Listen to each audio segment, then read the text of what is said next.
Hello everyone, what's up? Yes, it just got worse. And not because they suddenly got worse out of nowhere, no, because Amazon started to reveal more and more of their promotional material. Now, originally I planned to go over the biggest moments of the San Diego Comic-Con trailer and other clips and interviews with the cast from the past few weeks, as well as the many fluff articles from mainstream outlets. Now, since I don't want to make this a long video, I will try to keep it as short as possible by addressing just a few of the biggest issues that came up from the recently released promotional material and video clips. Before continuing, this video will contain major spoilers, so just a fair warning to the viewers. Don't continue if you don't want to be spoiled. Now, the first thing I would like to address is a promo that came out a few days ago on social media about Galadriel and Halbrand. I would also want to clarify one particular issue coming from the San Diego Comic-Con trailer. I won't go over the various articles that are essentially repeating the same talking points and false narratives in their push to promote the show for Amazon and their unjustifiable attacks against the fans who are simply stating the obvious when it comes to this show. The fans have every right to be angry based on the promotional material released by Amazon so far. They have done a lot to hide their incompetence until the very last moment. So, let's start with the first clip. That 30-second promo clip is perhaps the worst thing they could have published as part of their promotional campaign, besides the horrible Times article that came out just a few hours before that. The clip starts with Galadriel introducing herself Daenerys style to the Númenórean Council with non-existing titles that she never had. She was never the commander of the armies of Gil-galad. Elrond was the herald of Gil-galad in the canon. So essentially they switched the established roles between Elrond and Galadriel for the TV show. Now, I don't know why they would want to call her Galadriel from the Golden House. She came from the House of Finarfin, that was the correct title. Now perhaps there's a reason why they would change that, but again, this feels like a weird change. Then Halbrand introduces himself Jon Snow style with his regular name alone. That was supposed to be a funny scene, but instead came off as cringe-inducing copycat. In that small promo, they pretty much pushed Galadriel and Halbrand as a potential romantic couple in the show with editing that is very suggestive in its nature. It's possibly one of the worst clips that I've ever seen from any TV show, especially considering the implications with Halbrand's alleged identity. And as we know from recent leaks, Celeborn, who is Galadriel's husband, is apparently dead or presumed dead in the first season. Amazon has used Tolkien's name to promote what is essentially a CW or even just a soap opera type of a show that has very little to almost nothing to do with the author and his works. In canon, Galadriel is supposed to be a happily loyal married woman to Celeborn with an adult daughter named Celebrian. She spent most of her time in the Second Age with her husband, and when not, she journeyed with her daughter. The clip unfortunately seems to confirm all of the leaks in a roundabout way.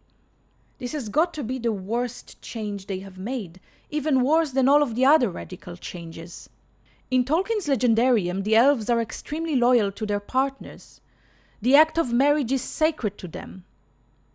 There's a purity, a etherealness, and an angelic quality to Galadriel's character, and what they did here is making her look and act like a Game of Thrones type of a character, or from other shows.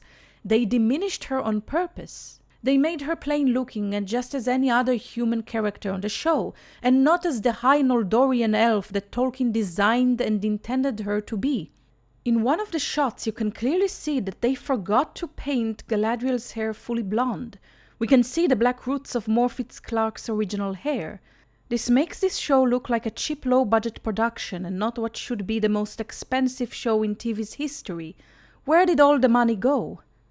There's a magical quality to Galadriel's hair, and they completely messed this one important trait that nobody who is competent enough would have missed. Not to mention the makeup department, which did a horrible job with the actress. Every aspect of this show appears to be below the minimum for such a production and for an adaptation of this specific source material. They made this story look like a Game of Thrones or Wheel of Time type of a fantasy show that is exactly the opposite to what Tolkien had wanted to achieve with his mythology. There's no justification for these types of physical interactions between Galadriel and this random human that may even be her worst enemy. As I mentioned in my previous video, this is a fanfiction that seems more and more like it barely resembles anything that can be attached to Tolkien's name. The more clips I watch, the harder it's going to be for me to review the show, but I'll make the effort, even though I'm probably going to have to suffer through the whole show to do it.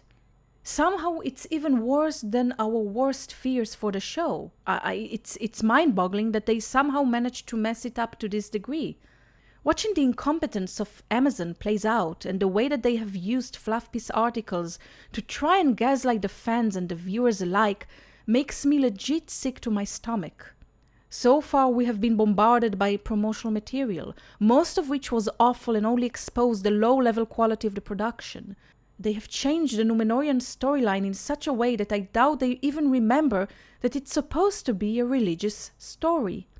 As I said at the start of the video, I don't want to go over everything, because there's been a flood of commercials, clips, articles and featurettes. There have been new scenes presented in some of these clips, mainly featuring Galadriel fighting an ice troll with two nameless elves companions in an expedition through the snowy mountains in her search for Sauron. Based on a featurette, her search has lasted for 1,000 years. This is of course completely fictitious. This never happened. It's simply not true. In one of the clips, Galadriel finds an anvil and the mutilated body of an orc. She mentions that old and dark magic has been used in that place. She takes water and pours it on the anvil, which reveals Sauron's mark that was specifically invented for the show. It's supposed to be similar to the Eye of Sauron. The anvil still shows the marks of its previous user, presumably from Sauron's smithing or whatever that was created by him in that cave.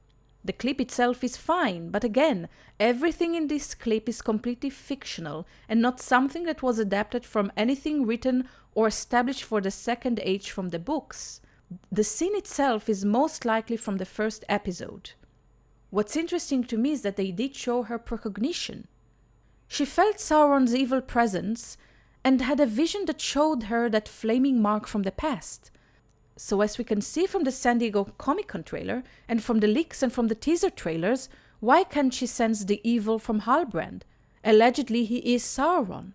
Wouldn't she feel past his disguise?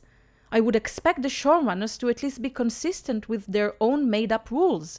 I'm not even referring to Tolkien's established rules and established lore, but what is being invented by the showrunners themselves for this original fantasy show.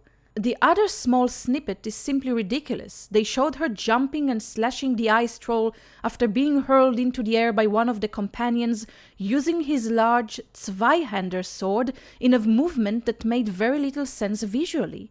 It looks like she floats forward with the wrong momentum without any real weight and impact, and the way that it's shot makes it look completely fake, as if she's carried by the ropes that were edited out of the scene. Go and watch how the fight against the cave troll in the Fellowship of the Ring was choreographed. It was a joint effort by the 9 companions. They all contributed to kill the massive troll. Here it looks bad and over-the-top cartoony, because it's clear they used ropes for the movement without the necessary impact or logical trajectory. The elves are weightless or not. They're supposed to be weightless based in the books in some cases, but then why would she have trouble climbing the mountain?